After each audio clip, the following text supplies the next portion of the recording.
This blue on blue with this purple, I don't know if it's giving. It feels like it's giving a little something, but I don't know. What y'all feel?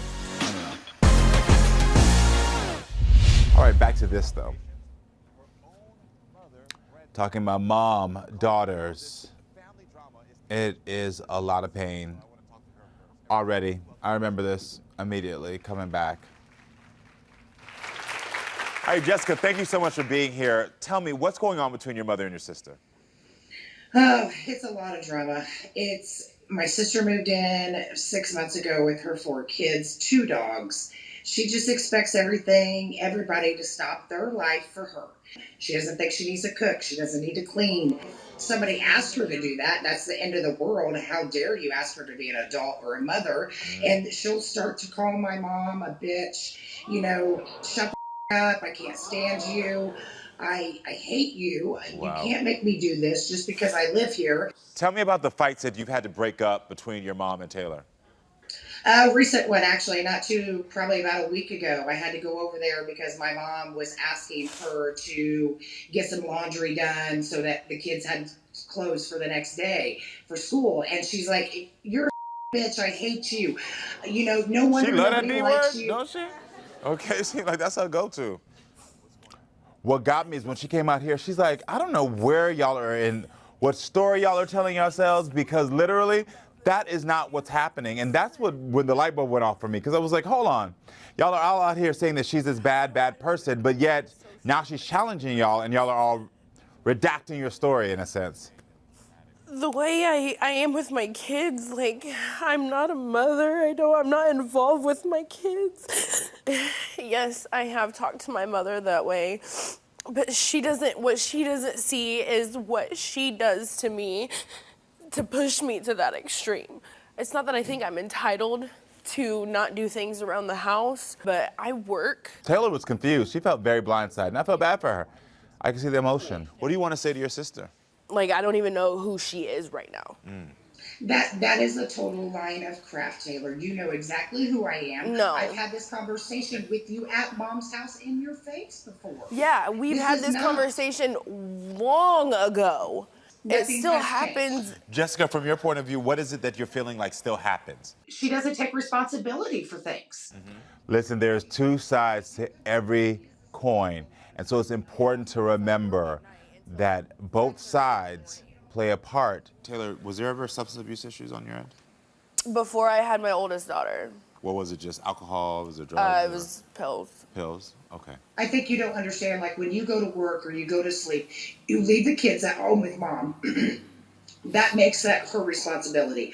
Granted, you're in the house, but you're not up, you're not interacting, so that's pawning them off on mom. If I ask mom, hey, I'm gonna lay down for a little bit, are you cool? And you tell me, yeah, that's fine, I figured you were gonna lay down. And if you say yes and tell me that's fine, I'm going to do so. Because I don't feel like I have a choice. What do you mean if you don't I have say a choice? No, of course you it's have a an choice, argument. it's your house. You always say that, but then the choice that I would choose to make sets you off. This is what I don't get. Like, I don't know why you guys are coming at me right now. Like this is crazy. We can have a conversation like this at home. We don't need to be on television to do this. You're embarrassing the out of me right now. Y'all are making some up. Y'all are making up, and it's not. I'm embarrassing her. Okay, you live a life in my shoes. You live a day in my shoes. You are embarrassing her because she's your mother. That one that you call a bitch, that one that takes care of your kids. No, you're embarrassing yourself. Hold on. Let me hear what you have to say. Let me hear what you have to say. The reason I allow these audience comments to come in because they're important to me is because this is what people experience. This is what people experience in their real lives. Strangers saying things about their lives. They feel like they're being judged. And so it's important to make sure that people understand that I'm here to help them, but to make sure they have the tools to really get through it. Not what I signed up for. This is crazy. Take a deep breath. Take a deep breath. Take a deep breath. Take a deep breath. You know, when my guests walk off my stage, I don't mind it because I know that's a moment that they need for themselves. They're at their wits' end. And so the thing it's like, I get it. Sometimes you have to walk away. I may not cook for my kids, but they're able to cook for themselves. My producers already told me that you pay the bills in the house, right? If she needs it, I pay it. I got receipts and everything No, I for get this. it. I get it. You don't need to. You don't need it. We're not asking for that. I put groceries in the house. Like, I just spent $300 on her for clothes for this damn show. Yeah. This is what I mean. Like, more details are coming out, and it's like, oh, so you're saying she doesn't do this or that, but now I'm realizing that she actually does help. She's actually giving. She's trying. Y'all are holding her to a standard and not allowing her to acknowledge the growth she's had. And I think that's something that we have to remember, that just because people aren't where we want them to be, we still have to acknowledge the growth that they've had. You were in a depressive state. Things were hard for you. You checked out before with your children. Yes. And now you're in a place where you're trying to work, you're trying to go to school, and you're trying to figure out how to get back and connect with your kids. Yes. Yeah? Yes, And because how long I has that didn't. process been? Since I moved in with my mom. So what was the reason that you moved in with her? Because you needed support? Because I didn't have anywhere else to go. Part of why I'm depressed and I have so many issues because I battled an addiction for 11 years and my mom, she was there through it. She supported you. She did, and she just, like, I get it. I'm a lot to deal with. Ooh, when I hear people start to say things that are negative about themselves, it's like we're just repeating the things people said to us that we can't do anymore. Y'all gotta remember that. Like, when you start saying negative things about yourself, I wanna let you know, you didn't start that. Someone else started that. Someone else put that in your mind, someone else put that in your heart and made you start to believe it. People don't realize that. We start saying something negative about ourselves, we think that it's us. We think like, oh my gosh, I'm the one that's have self-hate. Someone tried to make you feel that hate first and put that language on you first. And you gotta, it's up to us and our duty to be able to say, stop, enough with this language. These are not my words, these are somebody else's words that I'm internalizing. The minute you can do that, it's the process of starting to heal yourself. I think that there needs to be more of an acknowledgement of your growth while also showing you in that growth new steps that you can take. But that's not what's happening at all. I get that's not what's happening. That's why I'm here.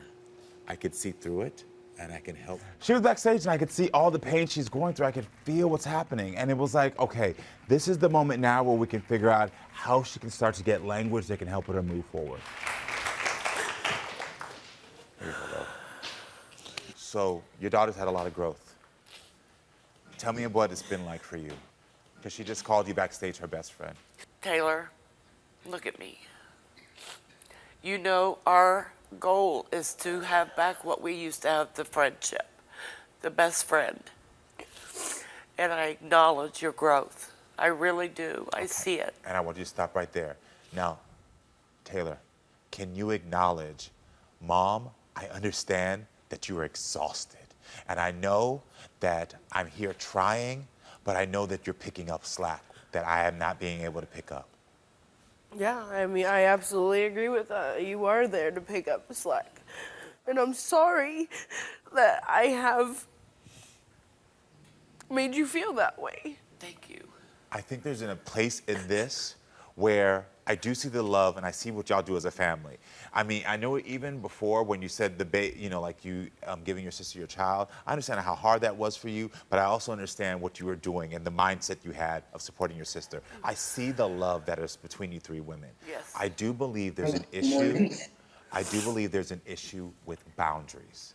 And I believe that boundaries is what's causing the language to get abusive, where you say things like you're a bad mom, then you start calling her word and calling her the B word, which the boundaries have to be set. Right. Those isn't hard. The boundaries have to be set so that you all can stop this abusive language to each other. So y'all got to stop that. And I'm looking at you especially. You acknowledge that your mom's been your best friend. And you acknowledge that your mom has been there for you. And it's easy sometimes for the people who have been there for us the most to put our abuse and like attack them. And you got to stop that. I'm sorry for how I've talked to you. What's happening is she's trying to show y'all that she's trying to be the woman that y'all know she can be. She's never understood the boundaries of what it is to be the mom that you're expecting her to be. Right. She's trying to get there. You're trying. We know him. But Yeah. you're trying. But they have different boundaries for you. So instead of bombarding her with, okay, you're a bad mom, you're not doing this, you're sleeping here, Let's set boundaries so that way she can understand, well, listen, no longer is this like y'all are attacking. Right. Do you think a boundary would be better for you in this household? Yeah. I really hope this family is doing well because there was a lot of love here. There's a lot of love. You could just see it. But they got to acknowledge her growth and they got to see like what she's been trying to do. I think it's a reminder for all of us, like if people in your life are not acknowledging your growth, when they start to try to attack you, say, how is it that we can acknowledge the growth that I have had? Yes, it might not be where you want me to be, but I am growing. And that allows you to keep yourself accountable to make sure that you're still going in the right direction. I really hope this family is doing well together because the love was there. Hold up. Where are you going? I know you want to watch more Karamo, so click here to subscribe and click here to watch more so we can keep talking and growing, friends. I love you.